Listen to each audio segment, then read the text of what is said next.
Hey guys, welcome to Cyber Student. Upgrade your knowledge by just listening to our videos.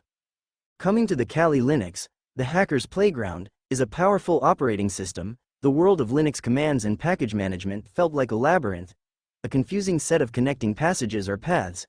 Everything was exciting and new, until my first update got stuck. The terminal froze, displaying cryptic messages, and panic started to set in. Was I in over my head? Had I broken my system already? Fear not, fellow Linux newbies. This guide is here to demystify the troubleshooting process and help you navigate those heart-stopping moments when your Kali update seems to have stalled.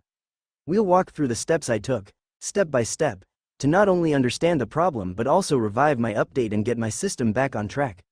So, take a deep breath, grab your virtual toolkit, and let's conquer those update woes together. The problem? I was working on the Hack the Box challenge, Sherlock, and, as usual, decided to update my terminal before starting. I used the sudo apt-update and sudo apt-upgrade command to update and upgrade. An error message was raised. Actually, it was a mistake I done. Unfortunately, I accidentally closed the terminal during the process.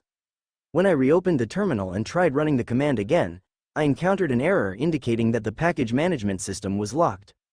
The specific error message was, could not get lock and it is held by process 4784.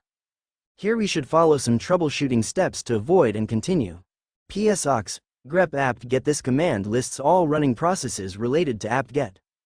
If you want to terminate the process, they use this command, sudo kill. After identifying the process, in my case, it was process 4784. And I terminated it using sudo kill -9 4784, and next, I attempted to fix any broken packages using sudo dpkg configure a. This command configures any packages that were left unconfigured due to the interruption. Successfully triggers processed if this command completed successfully with messages like processing triggers and it is done. It signifies that the interrupted package configuration has been resolved.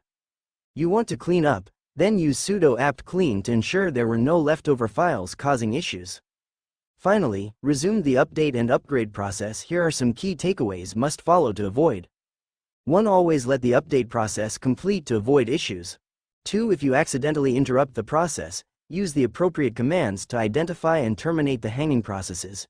3. Run sudo dpkg configure a to fix broken packages and sudo apt-clean to clean up. 4. Resume the update process patiently. So finally, the outcome is following these steps. I was able to successfully resolve the issue and complete the update. It was a great learning experience, reinforcing the importance of patience and proper troubleshooting.